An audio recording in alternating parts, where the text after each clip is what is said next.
start. I deem it a privilege and an honor to meet you, the students and teachers of the Tribhuvan University, and to spend a few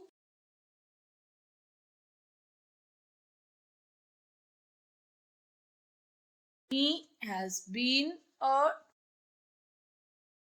life. It is always a stimulating and encouraging experience to meet young students and scholars engaged in the pursuit of knowledge and discovery. This is all the more so on this occasion because of the strong ties of common traditions and shared values which have united Nepal and India throughout the centuries. A university is a powerful instrument not only for all sided development of one's nation but for the progress of mankind as a whole.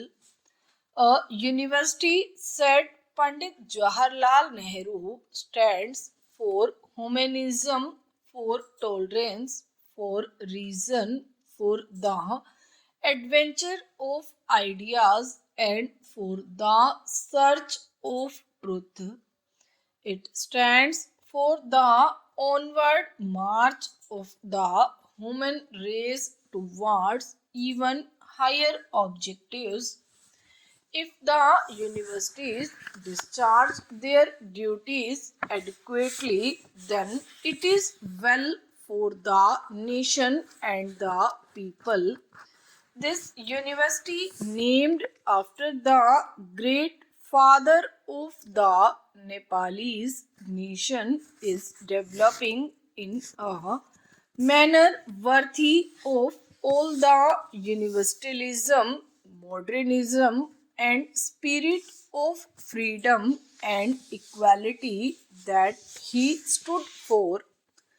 It has made a valuable contribution to the development of modern Nepal, and I have no doubt that it will make an even more significant contribution to the social, cultural, and economic development of your country in the days ahead and help it to assume its rightful place in the committee of nations. I am extremely happy that we in India have fully associated ourselves to the best of our ability in the building up of this great university from its very inception. We feel proud of this collaboration, which has been of considerable benefit to ourselves. I feel particularly happy to be associated with the construction on this beautiful campus of a new building which has been named after Mahatma Gandhi, whose birth centenary year is now being celebrated in India and in several other countries of the world. Among other things, this building will provide a hall for discussion and discourses on religious and cultural subjects with special reference to the contribution made by Gandhiji in these fields. The people of India and Nepal, as well as of other countries, feel very close to Gandhiji for for his principal teachings which have an eternal value.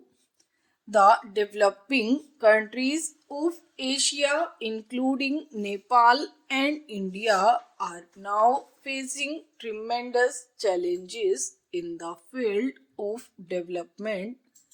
They have to modernize their traditional social systems, maintaining what is good in the old and imbibing what is good in the new, harmonizing continuity with change.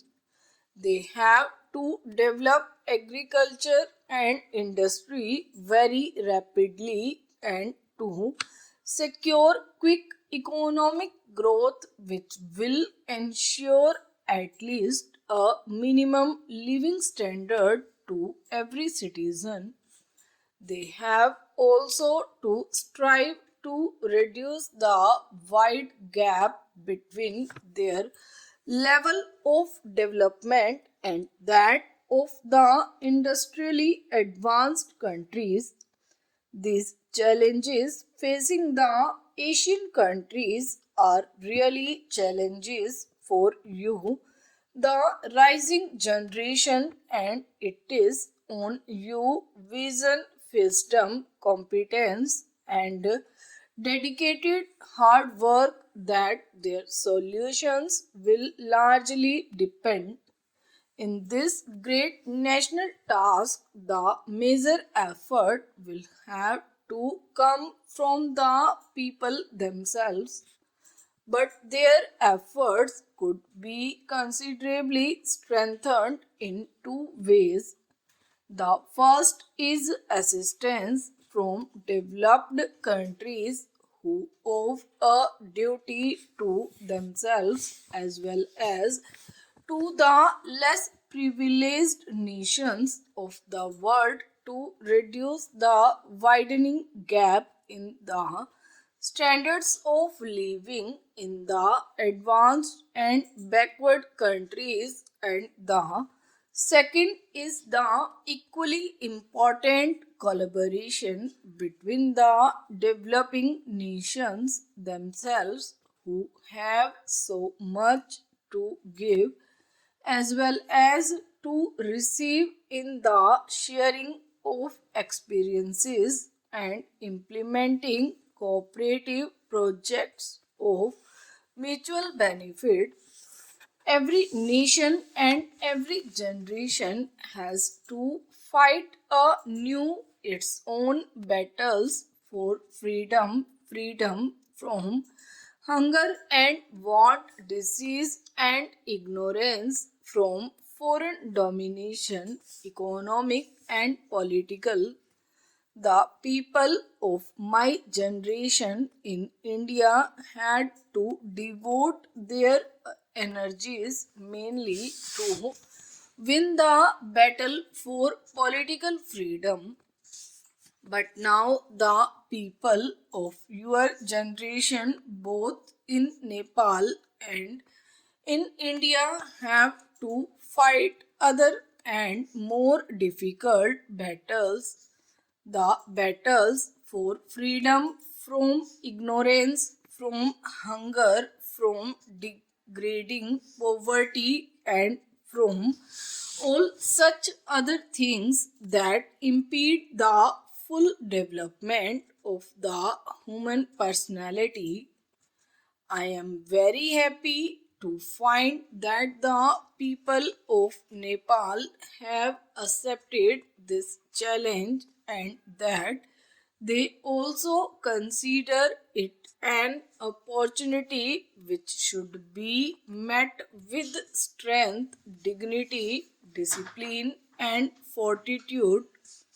I congratulate you on launching yourself upon this noble task and wish you every success in your program of building up a modern Nepal which will accept the best that the new world has to offer while still preserving all that is precious, noble, and glorious in the rich heritage of this land.